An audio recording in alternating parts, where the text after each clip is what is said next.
Eu que gostaria de agradecer a presença de todos aqui e gostaria que, nesse momento, a gente elevasse o pensamento até Deus, nosso Criador, pedisse que recaia sobre esse recinto suas bênçãos, que leve aos lares de cada pessoa que aqui está representado, através da presença de vocês, as bênçãos necessárias para um bom convívio, um relacionamento saudável. Quero agradecer a oportunidade que vocês estão me dando em praticar a tolerância comigo, em praticar o autocontrole, que nós vamos trabalhar a virtude, e para trabalhar as virtudes precisa ter um momento de decisão. É o nosso querer. Então eu peço a todos a compreensão para as minhas falhas e aquilo que não ficar bem claro, se vocês quiserem perguntar, pode. Bem? Bom, nesse momento aqui a gente vai primeiro falar um pouquinho sobre os relacionamentos. Porque quando a gente fala em doenças, doenças físicas e doenças emocionais, a gente vai falar, necessário ver um pouquinho de como a gente convive e lida com as situações do dia a dia, tá certo? Então, por exemplo, eu sou Andréia, eu sou mulher. Aí vocês vão falar, bom, estou vendo isso, né? Não vim aqui para isso. Vim aqui para saber quais são os florais para despertar as virtudes. E eu não gostaria que a gente começasse marcando os florais para isso, florais para aquilo, porque tem situações muito particulares e é tudo indivíduos. Então, para a gente chegar nesse ponto, a gente precisa saber que situação que nós estamos lidando. Então, eu sou Andréia e eu sou mulher. Nesse momento, eu estou sendo a palestrante. Há 2 horas atrás, enquanto eu estava em casa, eu era mãe. Quando eu levei meus filhos para ficar com a minha mãe, para eu poder vir até aqui, eu era filha. Meu marido me ligou há pouco, me desejando boa sorte, eu era esposa. E assim, a gente vai levando o nosso dia a dia cheio de papéis assumidos, mas resguardando por trás aquilo que nós somos, ou omitindo aquilo que nós somos. Então, eu vou ser uma mãe de uma determinada forma, a maneira como eu acredito como mulher. Eu vou ser uma mãe mais autoritária, ou uma mãe mais dócil, ou eu vou ser uma esposa mais subserviente ou ausente. Ou seja, todos os papéis que eu assumi na minha vida estão perfumados do que eu sou como mulher. A gente pode até negar isso durante o dia, durante algumas horas do dia, mas nós não somos os papéis que nós assumimos. Eu não sou só mulher, só esposa, só professora. Nós somos muitas coisas ao mesmo tempo. E a dificuldade de lidar com as outras pessoas é saber que as outras pessoas também o são. Nós também temos que lidar com outras pessoas que também têm sonhos, têm alma. Então elas não vão nem sempre corresponder às nossas expectativas. E ficar lidando com as expectativas que nós temos em relação às outras pessoas pode gerar frustração, dor, briga, né?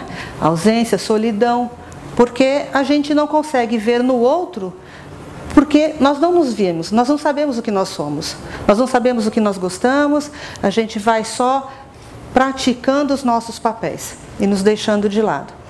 Então, os florais, eles vêm despertar essas virtudes, o autoconhecimento. Quando a gente toma floral, Dr. Bach não queria que a gente ficasse tomando floral simplesmente.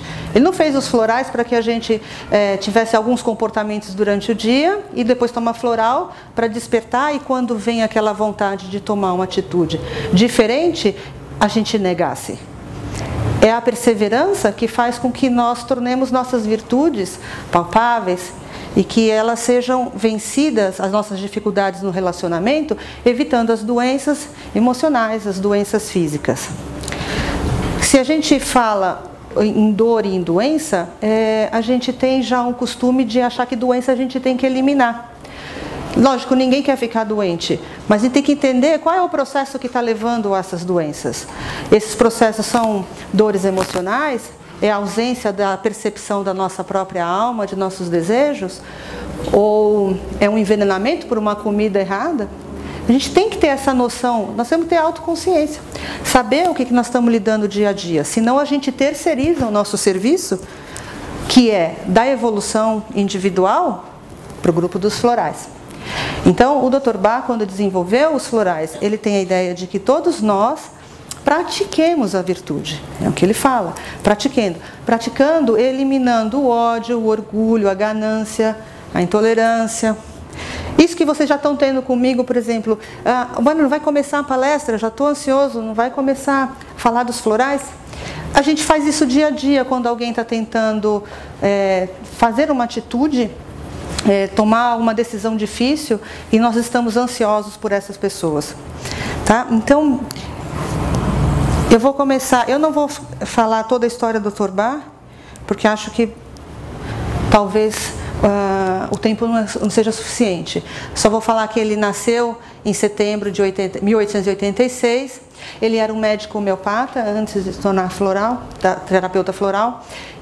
Então ele entendia que as doenças tinham muito mais a ver com a individualidade, a maneira de reagir de cada pessoa. Então a mesma doença não pode ser tratada com o mesmo remédio, porque existe a individualidade.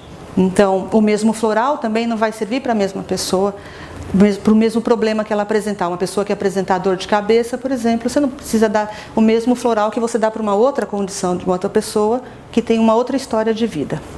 Então, ele entendendo tudo isso, ele formou o sistema dos florais, trabalhando o que ele achava que era realmente as causas da doença: o orgulho, a crueldade, a ganância, a instabilidade, todas as situações que estão em desarmonia com a unidade maior.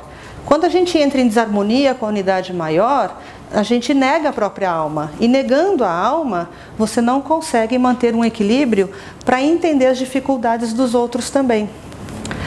Por exemplo, há um mês atrás, mais ou menos, num atendimento, eu tive uma das cenas mais bonitas do que a gente pode dizer de milagre, né? Milagre porque a pessoa citou assim, né? Para ela uma dificuldade muito grande a ser vencida desde sua infância, era um milagre ela ter conseguido. Eu nunca vou esquecer o brilho dos olhos azuis daquela senhora quando disse conseguir pôr um brinco. Eles vão falar assim, poxa, mas esse é um milagre? Conseguir pôr um brinco? Alguém que tinha medo de pôr brinco tem noção do que é ter um medo de lidar com isso, depois com 50 anos conseguir colocar o brinco? É um milagre para ela. E outros podem dizer assim, mas milagre na minha vida é meu filho em casa drogado. Isso eu queria ver funcionar. Mas quem diz que seu filho também não é um diamante precioso que precisa ser lapidado e se tornar um brilhante tão lindo quanto aquele brilho dos olhos daquele brinco que a moça estava usando? Então, é necessário perseverança com as virtudes. Não adianta se falar em virtudes se você não for perseverante e tomar uma decisão de modificar aquilo que não está bom na sua vida.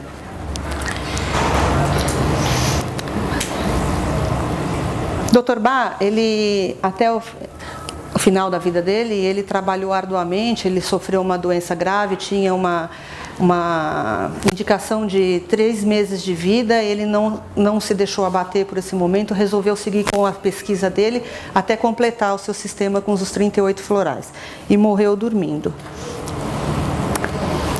Então, aqui a gente vai falar de perseverança. Toda a questão está em a gente praticar a paz, imaginar nossa mente num lago calmo, sem agitação. Essa prática é aquilo que você escolhe fazer. Não adianta você esperar que toda a situação na sua vida esteja confortável para que você esteja em paz. Os marinheiros se formam nas tempestades. Não adianta que você esteja esperando que tudo esteja em acordo com os seus ideais, sem levar em consideração os ideais do seu companheiro, para que você esteja em paz.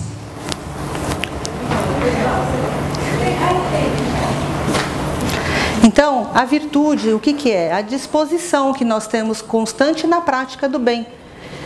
Essa virtude, essa disposição, ela tem que estar junto, acompanhada da perseverança, porque você tenta hoje, tenta amanhã, não dá certo, você tenta, e se você abandona, você estava próximo de conseguir alguma coisa.